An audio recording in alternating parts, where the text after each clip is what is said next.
Now let's have methods of preparation of aromatic aldehydes and ketones. अभी तक के हमने aliphatic aldehydes and ketones के methods of preparation देखे. अब देखेंगे कि aromatic aldehydes and ketones किस प्रकार से हम बना सकते हैं. So पहली मेथड जो इन्वॉल्व है that is from एरीन्स, यानी अल्किल बेंजीन्स मान के चलो, जिसे हम कोर एरोमेटिक हाइड्रोकार्बन बुला सकते हैं. सो उससे हम बनाएंगे. सो सबसे पहला मेथड इस वैरायटी में देखेंगे that is by Etard's reaction. By Etard's reaction देखिए, Etard's reaction involve conversion of methyl benzene that is toluene to benzaldehyde. अब ये दो स्टेप में होगा. सबसे पहली स्टेप जो होगी that involve reaction of methyl benzene that is toluene with what CrO2 Cl2 CrO2 Cl2 in CH2. सो ये पहली स्टेप है. इसमें हमें क्रोमियम कॉम्प्लेक्स मिलेगा. नाउ इन सब्सिक्वेंट स्टेप यानी नेक्स्ट स्टेप में उस क्रोमियम कॉम्प्लेक्स का हमें एसिडिक हाइड्रोलिसिस कराना होगा ताकि हमें बेंजाल्डिहाइड मिले. सो इन दिस मैनर हमें बेंजाल्डिहाइड मिल सकता है स्टार्टिंग फ्रॉम टोलुइन. याद रखें. तो ये दो स्टेप में होगा. अब इसके बाद इसके लिए अल्टरनेटिव एक मेथड आता है that is bye reaction of toluene with acetic anhydride. With acetic anhydride. अब देखिए, ये भी दो स्टेप में होता है. इसमें क्या होगा, मिथिल बेंजीन को आप एसिटिक अनहाइड्राइड के साथ ट्रीट करेंगे in presence of CrO3 to give benzylidene diacetate, जिसका हमें हाइड्रोलिसिस कराना होगा. Definitely acidic hydrolysis. ऐसा करने से हमें हमारा प्रोडक्ट मिलेगा. सो दो स्टेप में ये चीज होगा. तो सबसे पहले स्टेप में हम लोग इस टोलुइन को एसिटिक अनहाइड्राइड के साथ ट्रीट करेंगे in presence of CrO3.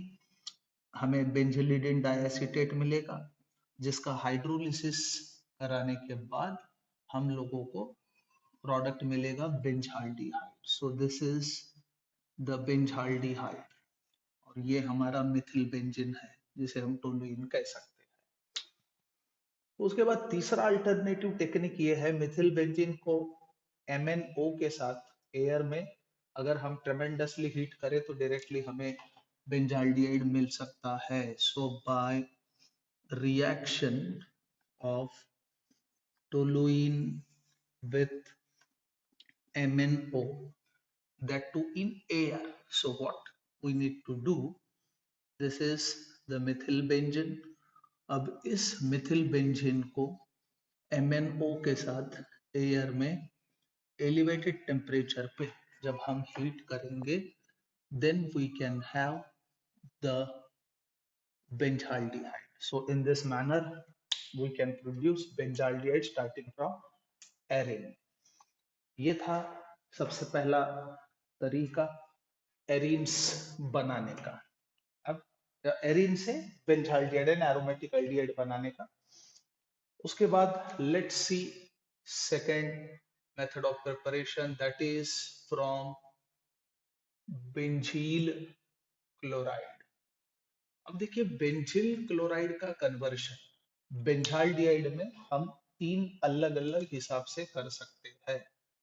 So this is the बेंजील chloride. याद रखें, इसे हम बेंजील क्लोराइड बुलाएंगे.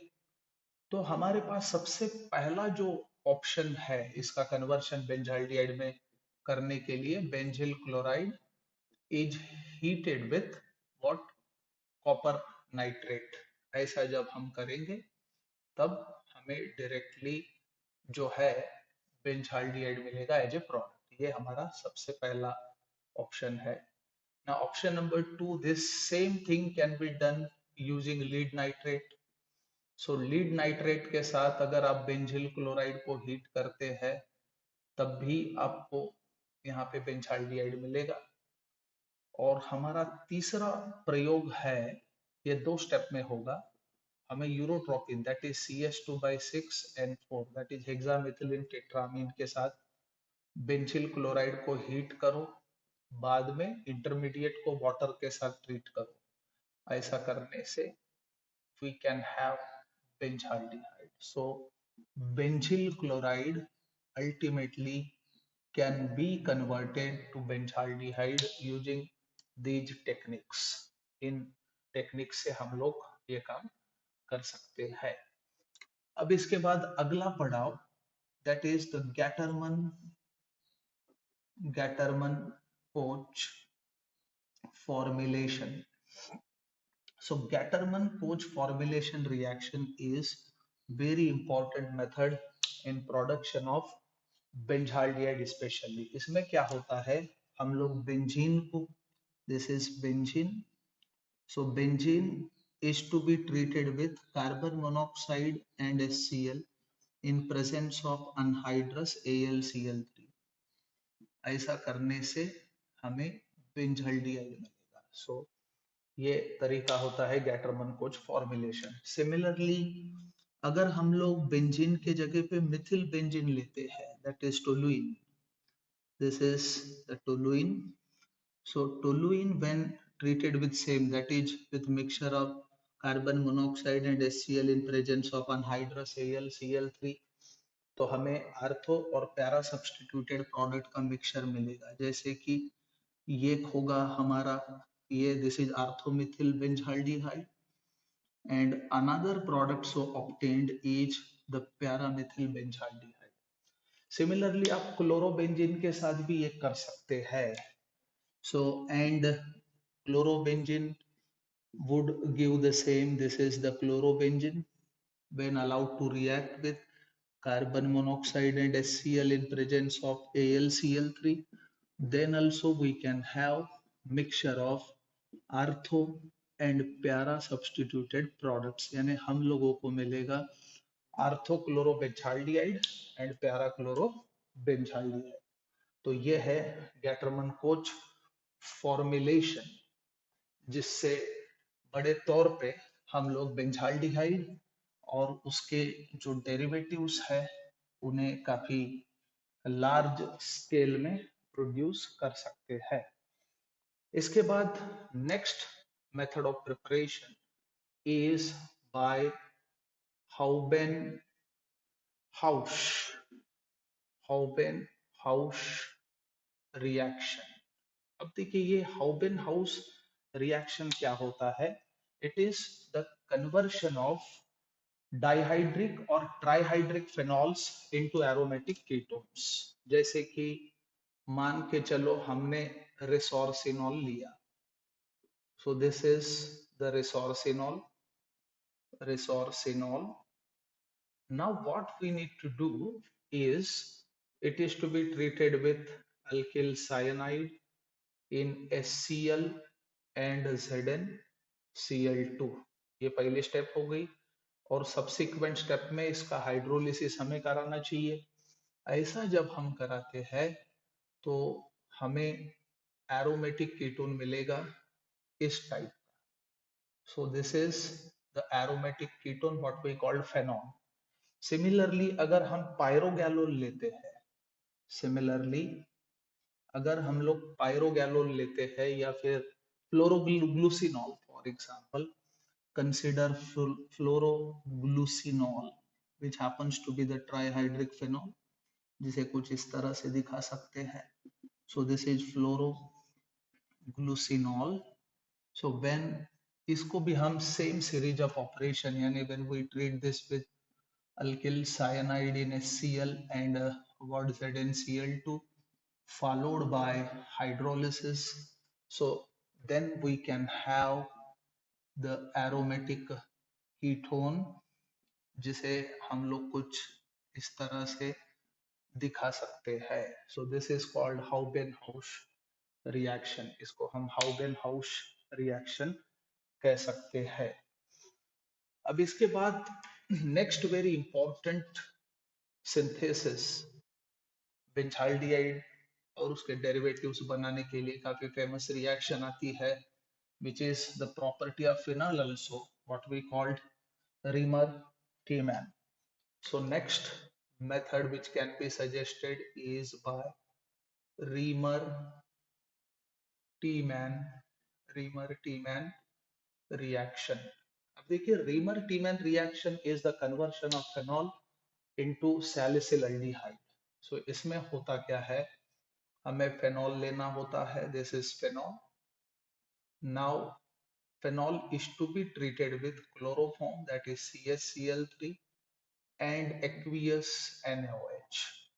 अब ऐसा करने के बाद सब्सिक्वेंटली हमें नेक्स्ट स्टेप में एसिडिक हाइड्रोलिसिस कराना होता है.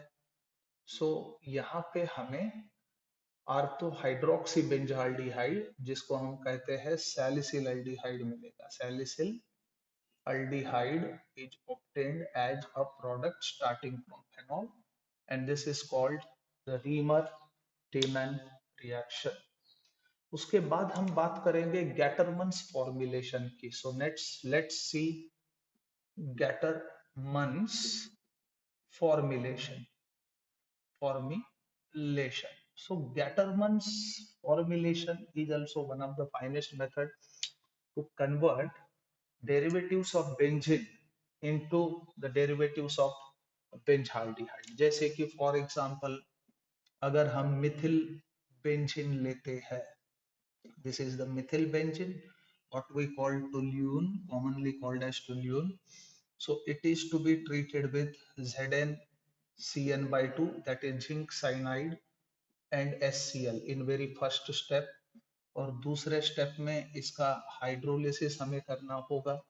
जब हम ऐसा करेंगे then we will have mixture of artho and para substituted products, जिन्हें हम ऐसा लिख सकते हैं. This is called orthomethyl benzaldehyde, this is paramethyl benzaldehyde. अब सिमिलरली अगर हम टोल्यून के जगह पे हम अगर फेनॉल लेते हैं तो हमें सेम चीज यहाँ पे देखने को मिलेगी. Same sort of reaction with phenol also. So this is the phenol. Now what we need to do in very first step, we need to treat this with zinc cyanide and HCl and subsequently hydrolysis, जो हमने अभी तक के करते आए हैं.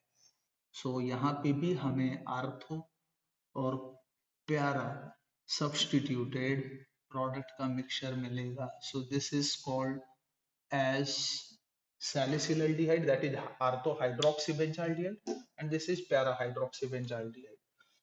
So same thing can be done with anisole also. जैसे कि मान के चलो हमने anisole लिया, this is anisole, and when anisole is treated with ZnCN by 2 in HCl followed by hydrolysis, then we can have mixture of two, that is पहला ortho substituted product और दूसरा हमें मिलेगा प्यारा सब्स्टिट्यूटेड प्रोडक्ट का mixture. So this is called orthomethoxybenzaldehyde, this is called para methoxybenzaldehyde. So it was all about the methods to prepare aromatic aldehydes and ketones.